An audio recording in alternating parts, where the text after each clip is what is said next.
घंटे की आवाज सुनाई नहीं पड़ी। सब लोग बड़े विचार में पड़ गए कि अभी तक यज्ञ की पूर्णाहुति हो गई, लेकिन घंटे की आवाज सुनाई नहीं पड़ी। अब लोग विचार में हो गए कि कहाँ कमी रह गई, किस कारण से घंटे की आवाज नहीं आ रही। सब लोगों ने कहा कि कोई अपने क्षेत्र में, अपने नगर में कोई भूखा तो नहीं रह गया है, पता करो। सब लोगों ने कहा कि कोई भूखा नहीं, सब लोग खा पी लिए हैं ना, फिर से पता करो। पता करने पे पता चला कि एक महात्मा जी नदी के किनारे आकर के बैठे हैं और वो भोजन प्रसाद ग्रहण नहीं किए हैं। अब उनको बुलाने के लिए अर्जुन को भेजा गया। अर्जुन अपने भाइयों के साथ, नकुल सहदेव के साथ, भीम के साथ महात्मा जी के पास गए और जाकर के दंड प्रणाम किया। जब दंड प्रणाम किया तो महात्मा जी से अर्जुन ने निवेदन किया कि महाराज, हम लोग यज्ञ करा रहे हैं और इस यज्ञ में चल करके आप प्रसाद ग्रहण करेंगे तो हमारी यज्ञ की जो है पूर्णाहुति संपन्न हो जाएगी, और आप जब तक चलेंगे नहीं तब तक हमारा यज्ञ पूर्ण होने वाला नहीं है। संत जी ने कहा कि अर्जुन देखो, हमारी नियम है कि बगैर दक्षिणा लिए हम कहीं जाते नहीं हैं। जैसे कि हमको खिलाना है तो दक्षिणा देना है, और ऐसे भी कहा जाता है कि संत महात्मा को खिलाने के बाद दक्षिणा देना चाहिए। अगर नहीं देते हैं तो खिलाने का फल नहीं है। तो संत ने कहा कि हमें पहले दक्षिणा चाहिए, तब तुम्हारे घर का भोजन हम करेंगे। अर्जुन ने कहा कि प्रभु मांगिए, जो आप कहेंगे वही मिलेगा। महात्मा ने कहा कि 100 यज्ञ का पुण्य अगर तुम मुझे अर्पण करोगे तब तेरे यज्ञ का प्रसाद मैं ग्रहण करूंगा। अर्जुन चारों भाई महात्मा जी के चरणों में गिर जाते हैं और गिर करके निवेदन करते हैं कि महाराज, ये तो मेरी जीवन की पहली जगह है और पहली जगह ही पूर्ण नहीं हुई तो हम 100 यज्ञ का पुण्य कहां से अर्पण करेंगे। महात्मा जी ने कहा कि कोई बात नहीं है। जब ये बात कही कि कोई बात नहीं है, आप जा सकते हो, हमको कोई दिक्कत, आपसे अप्रसन्नता नहीं है, मैं आपसे फिर भी प्रसन्न हूं। चारों भाई लौट करके आ जाते हैं। आने के बाद धर्मराज युधिष्ठिर से, भगवान श्री कृष्ण से, अर्जुन, भीम, नकुल, सहदेव ये बात रखते हैं। अब तो चर्चा का विषय कि कैसे मना करके महात्मा को लाया जाए, वो प्रसाद ग्रहण करे, तब हमारा यज्ञ सफल हो। अब सब लोग विचार करने लगे कि एक यज्ञ तो पूरा हुआ नहीं है, 100 यज्ञ का हम फल अर्पण कैसे करेंगे। द्रौपदी भी वहीं पे बैठी थी। द्रौपदी ने कहे कि प्रभु, अगर आपकी आदेश हो तो मैं कहूं। भगवान श्री कृष्ण ने कहा कि कहो द्रौपदी, अगर आप लोगों की आदेश हो तो मैं उस महात्मा जी को बुला करके लाऊं। धर्मराज युधिष्ठिर ने कहा कि अगर तुम्हारे जाने से महात्मा जी आ जाएं तो तुम जा करके बुला करके लाओ। धर्मराज युधिष्ठिर ने तुरंत रथ तैयार करने की आदेश दिया कि जल्दी से रथ सजाओ और रथ से द्रौपदी जाएगी। द्रौपदी ने कही कि मैं रथ से जाने वाली नहीं हूं, मैं तो पैदल जाऊंगी। धर्मराज युधिष्ठिर ने कहा कि ठीक है। द्रौपदी पैदल चलती है, कहां? तो संत को बुलाने के लिए। पैदल जाकर के संत के चरण में द्रौपदी प्रणाम करती है और अपना परिचय देती है कि मैं 5 पांडवों की पत्नी द्रौपदी हूं। हमारा यज्ञ जो है अपूर्ण है, उस यज्ञ में आपके बगैर हमारी पूर्णाहुति की घंटी नहीं बज रही है, हमारे यज्ञ का घंटा नहीं बज रहा है। बोलिए प्रेम से कृष्ण भगवान की। कि महाराज आप जो है आप चले और प्रसाद ग्रहण करें। महात्मा जी ने कहा कि द्रौपदी, हमने तेरे पति से कहा है कि जब तक 100 यज्ञ का पुण्य कोई मुझे अर्पण नहीं करेगा तब तक उसके घर का मैं प्रसाद ग्रहण नहीं करूंगा। द्रौपदी ने कहे कि इसमें कौन सी बड़ी बात है महाराज जी, आप जल लीजिए, संकल्प बोलिए, मैं संकल्प देती हूँ 100 यज्ञ का पुण्य। महात्मा जी ने कहा कि तेरे पति का अभी पहला यज्ञ पूर्ण नहीं हुआ है तो तू 100 यज्ञ का पुण्य मेरे जीवन में कैसे अर्पण करेगी। द्रौपदी ने कहे कि महाराज आप ही जैसे संतों से ये मुख से मैंने सुनी है, कारण कि मैं बचपना से ही संत महात्माओं के चरणों की मैं सेवा करती थी। हमारे घर में संत महात्मा आते थे, मैं अपने हाथों से सेवा करती थी और उन्हीं के मुख से मैंने प्रवचन में सुनी हूं कि संत दरस को जाइए अतज ममताय अभिमान, ज्यों ज्यों पग आगे बढ़े कि कोटिन यज्ञ समान।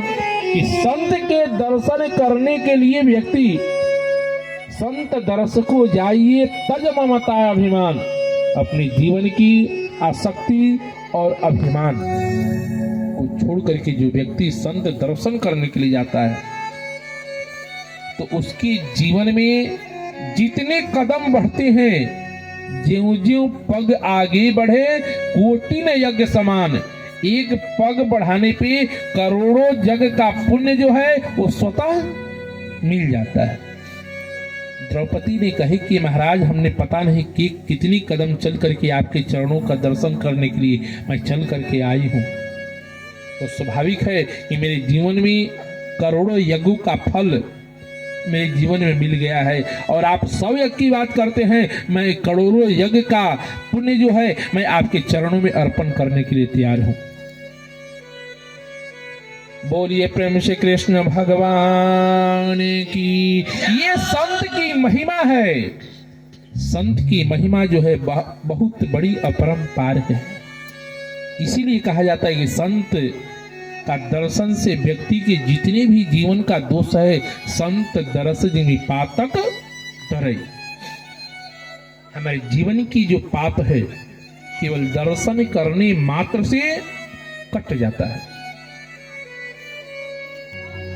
महात्मा जी मान जाते हैं और आकर के प्रसाद को जैसे ही ग्रहण करके अपना हाथ धोते हैं, धोने के बाद हाथ का धुला हुआ जल जैसे ही जमीन पे गिरता है वैसे ही जग भगवान की घंटे की आवाज निकल जाती है। बोलिए यज्ञ पुरुष भगवान की। तो जग की महत्ता सेवा की है। किस चीज की सेवा।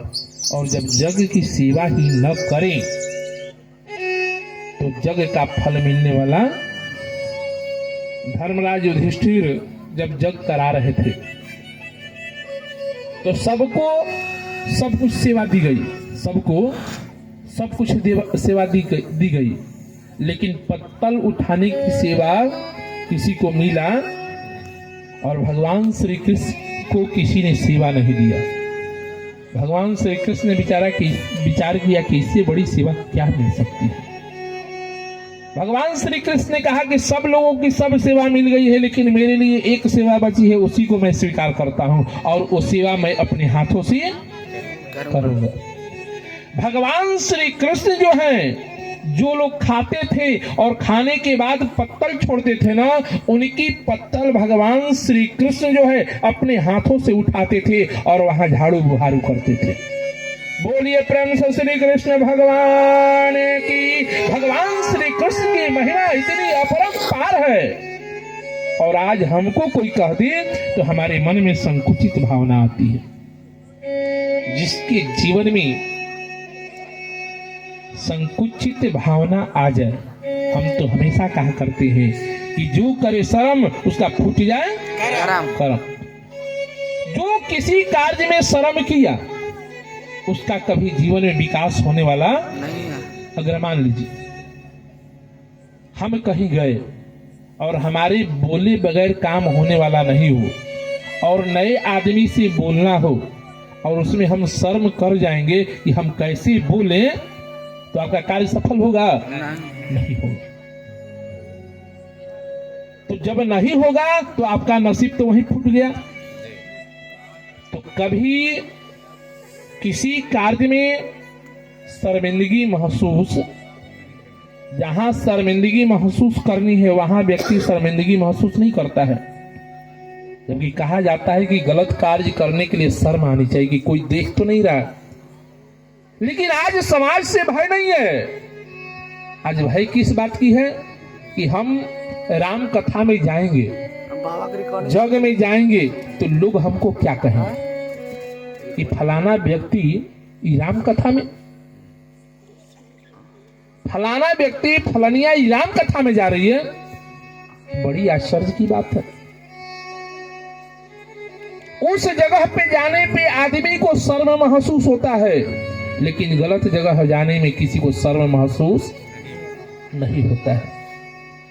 परमात्मा के दरबार में जाने में जिसको शर्म आ जाए उसका नसीब फूट जाता है। परमात्मा का ही एक ऐसा दरबार है कि जहां जाने के पश्चात व्यक्ति का नसीब जो है वो खुल जाता है। कितनी भी बंद हो ना, उसकी बंद हुई नसीब बिल्कुल खुल जाएगा। ये मेरी लिखित गारंटी है। क्या है? लिखित गारंटी है। उसका तकदीर न बदल जाए तो जो न कहिए सो। यहां तक मैं कहता हूं, जो आपके यहां जग का झंडा गड़ा हुआ है, आपका कोई कार्य न होता हो और लगन और निष्ठा से इस जग भगवान के जो हनुमंत लाल जी का ध्वजा गड़ा हुआ है ना इस बीजा ग्राम में, उस जग भगवान के झंडा का सेवा कीजिए, आपका बिगड़ा हुआ काम, ये मेरी गारंटी है, बन जाएगा।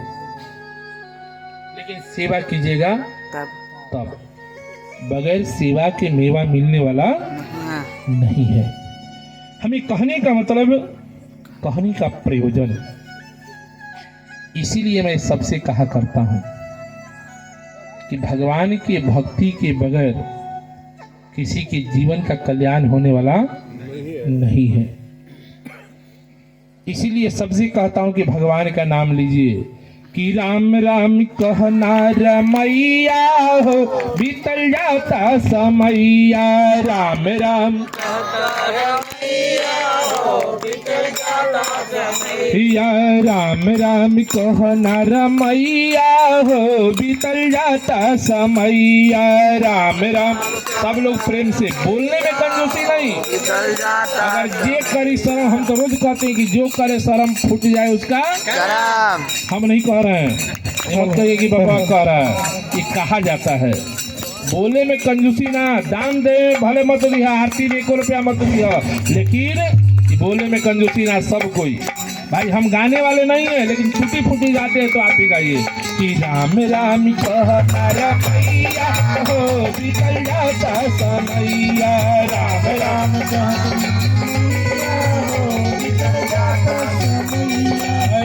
राम कहना रमैया हो, बीतल जाता राम कहना रमैया हो, समैया जाता समैया बीतल जाता समैया। राम राम कहना रमैया हो, बीतल जाता समैया। राम राम कहना रमैया हो, बीतल जाता समैया। जाता समैया बीतल जाता समैया। जाता समैया बीतल जाता समैया। जाता समैया भैया जाता समैया। जाता समैया भैया जाता समैया। राम राम कहना रमैया हो, बीतल जाता समैया। राम राम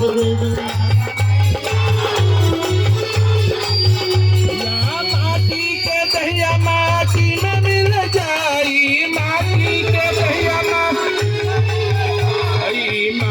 के दहिया माटी में मिल जाई, माटी के दहिया